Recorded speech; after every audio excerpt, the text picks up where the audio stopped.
And then, ngayon, mag-slice-slice tayo ng beef. Gawin kong beef tapa. Beef tapa or beef teriyaki. Depende sa mga ingredients kung anong available dito na ingredients. Kung walang pang beef teriyaki, so beef tapa gagawin natin kasi hindi na tayo kailangang dudukot sa bulsa ko, pordoy. Kaya sila ang kakain, silang dudukot. Kasi hindi naman ako na, kaya sabihin naman, hindi kami kakain yan. Pero pag ilagay ko na sa lamesa, ubos man, hindi na kakain. Hindi nga kakain yan. Gahal-hal ang mga naong. Paglagay din sa lamesa, hurot. Hindi na kakain. Sabi na, hindi ako kakain. Huwag kang magbili ng oyster sauce. Kasi hindi ako niyan. Pero nilagyan mo oyster sauce yung pagkain. Ubos man nila. Bastilan. Ayaw lang kasi magastos ng masarap na. Gusto masarap pagkain. Kaya sabi nila sa akin, very amazing daw ako magluto kasi ang dami ko ng anik-anik. Siyempre, kung gusto mo masarap na pagkain, maraming ingredients. Kung gusto mo yung bara-bara na pagkain, okay. Sibuyas at saka ahos lang, tapos luya.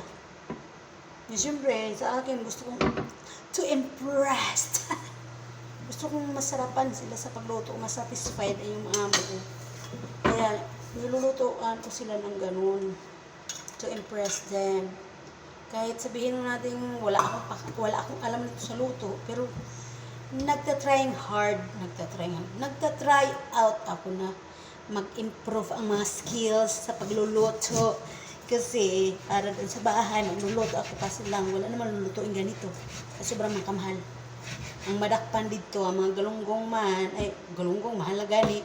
Yung isda mang tamban, yun lang palagi nadakpan, tamban, tiils manok, dubohon, kangkong, ganun lang nandoon sa atin. E sila dito, baka-baka, baboy, mga fresh na mga, syempre tayo. Anak natin, anak ra kadako, anak ra kaliit. Kita mo yung buslot nito na, ganun na kaliit. Sa kanila kay anak man kadako ang ilahang money. Kaya baka sila palagi. Araw-araw na lang nagbaka, karne. Ngayon baka, bukas manok. Bukas baka, bukas na naman manok. Ganun kasi wala namang ibang choices. Manok baka, wala namang baboy. Walang baboy na binili. Hindi, puro baka. Mga spare ribs.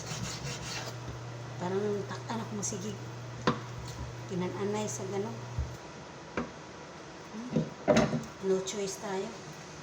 Slice ko na nga ito lahat. Marinate. Para matapos na.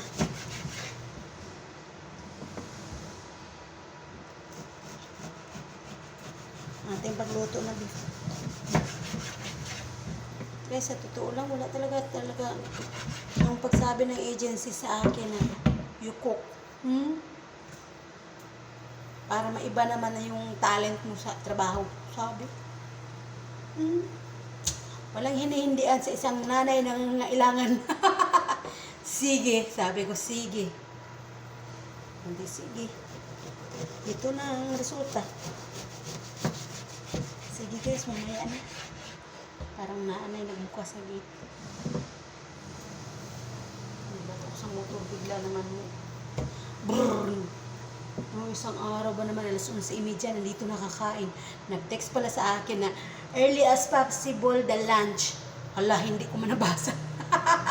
Kaya nagsigim akong talking, video. Hindi ko nabasa. Pagdating alas 11:30, sabi ko, alas 11:30, hindi ko pa na-stir fry yung gulay.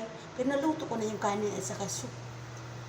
Ang gulay, kagipahuli ko kasi sabi ko mga 5 minutes to 12 ko lutuin yung gulay kasi nga ganun sila darating. Hala, dumating naman. Nangamote ako, dali luto Buti gulay na lang. Kaya kung mga karni-karni pa, napurnada si Lorning. Kaya nagsige nagsige ganun. Sige guys, mamaya na guys. Kaya hanapan ko ito ng alternatibong pagluluto kung paano. Gustusan natin yan to be impressed with them. Okay? Okay lang magastos tayo, basta hindi naman masyadong malaki yung asukal eh. 1/4 na asukal. Meron naman silang dark soy sauce dito. 1/4 na asukal lang. Tapos, may butter naman sila dito. So, sesame seeds. Yun lang naman ang beef teriyaki na ingredients. So, kasi na tayo, yun na naman ang gagawin natin mamaya. Para masabi sila, oh, ganun, you're amazing. Every country, you know the dishes. No? Kasi before, sabi niya, every provinces of China, you know the dishes. Oh, sabi ko, why? Sabi niya, kasi yung soup na ginawa mo, yung soup namin yan sa fridge yan. Oh? Soup niyo isa po dyan? Yung malunggay nilagyan itlog at saka yung miswa.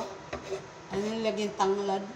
Yun ang ulam namin palagi pag ang pera ko ay 40 o 50 o 30. Kasi miswa 6. Itlog 8. Malunggay 10. O yun lang. O diba? Tanglad, dikwatin ko lang turusan. Ay, yung tanglad, bibili nga yung tanglad, 5. O, minsan may mga tanglad na kami. Minsan yung malunggay, dinidikwat ko lang doon sa kapitbahay. Hingi yung malunggay na. Ang 30 mo, sold na. May ulam ka ng 2. Eh, bili ka ng tuyo ng 5. O, 10. O, di. So, yan ang paborito ng mga walang kapirahan. Yun ang ulam namin palagi. Pero delicious at nutritious naman. Kasi ang mga lunggay, marami tayong makukuha ang mga nutrients sa vitamins. Okay, thank you very much guys.